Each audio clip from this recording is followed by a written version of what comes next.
Hi అండి. Today recipe వచ్చి కాకరకాయ.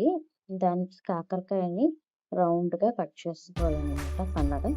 అందులో గింజలు తీసేసుకోండి. వాటి మీద కొద్దిగా ఉప్పు, పసుపు వేసుకొని బాగా కలుపుకోవాలనమాట. ఆ ఉప్పు, పసుపు ఆ ముక్కలకి బాగా పట్టాలి. తర్వాత వాటిని పిండేసి ఒక కుక్కర్‌లో వేసుకొని కొద్దిగా చింతపండు రసం వేసుకొని ఒక్క విజిల్ రప్పించుకోండి. ఇలా చేయడం వల్ల కాకరకాయలో ఉన్న చేదు పోతుందనమాట. అంత చేదుగా ఉండదు. అంత చేదుగా నాకసలు చేదు ఉండదు. ట్రై చేయండి, చాలా బాగుంటుంది కూడా. తర్వాత మూకుడులో ఆయిల్ వేసుకొని వేరుశనగలు వేయించుకోవాలి. అవి కొంచెం వేగిన తర్వాత శనగపప్పు, మినప్పప్పు, ఆవాలు, జీలకర్ర, ధనియాలు, మినపప్పు, కొద్దిగా కరివేపాకు, వెల్లుల్లిపాయలు వేసుకొని ఒక దాని తర్వాత వేసుకొని బాగా వేయించుకోవాలి. లాస్ట్లో ఎండుమిర్చి కూడా యాడ్ చేసుకోవాలి. అవన్నీ బాగా ఎర్రగా వేగిపోయిన తర్వాత వాటిని ఒక మిక్సీ జార్లోకి తీసుకోవాలన్నమాట. ఇవి కొంచెం పోపులు బాగా వేగాలి.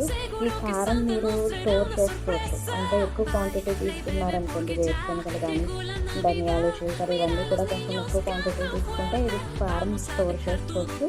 దీన్ని మిగతా కూరల్లో కూడా యూస్ చేసుకోవచ్చు. వంకాయ, బెండకాయ, దొండకాయ ఇలా కూరగాయలాగా యూజ్ చేసుకోవచ్చు అనమాట. చాలా బాగుంటుంది. మీరు కొంచెం ఎక్కువ తీసుకొని వేయించుకొని స్టోర్ చేసుకున్న బాగుంటుంది కారం. నేను కూర వరకు మాత్రమే తీసుకున్నాను ఇందులో. అవి బాగా వేగిపోయిన తర్వాత వాటిని ఒక మిక్సీ జార్లోకి తీసుకోవాలన్నమాట. తీసుకుని అవి పూర్తిగా చల్లారిన తర్వాత మెత్తగా పౌడర్లో చేసుకోవాలి. తర్వాత కాకరకాయ ఉడికిపోయింది. కొద్దిగా అదే నీటిల్లో కొంచెం ఆయిల్ వేసి ఈ ఉడికిపోయిన కాకరకాయలు వేసి బాగా వేయించుకోవాలి. కొద్దిగా ఒక ఉల్లిపాయ కట్ చేసుకుని అది కూడా యాడ్ చేసుకోవాలి. రెండు బాగా వేగిన తర్వాత మనం మిక్సీ పట్టుకున్నాం కదా, అది బాగా మెత్తగా చేసుకోవాలి పౌడర్. ఆ పౌడర్ వేసుకుని ఆయిల్ పైకి తేలేంత వరకు ఉంచుకొని ఆఫ్ చేసుకోవాలి. మీకు కావాలనుకుంటే ఇంకొంచెం కారం యాడ్ చేసుకోవచ్చు. సాల్ట్ కూడా మీ టేస్ట్కి సరిపడగా యాడ్ చేసుకోండి. ఇది వేరే రంగంలో వేసుకుంటే సూపర్గా ఉంటుంది. కాకరకాయ అంటే ఇష్టపడని వాళ్ళకి కూడా చాలా నచ్చుతుంది.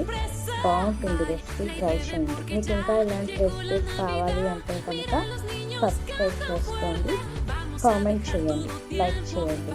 Thank you for watching.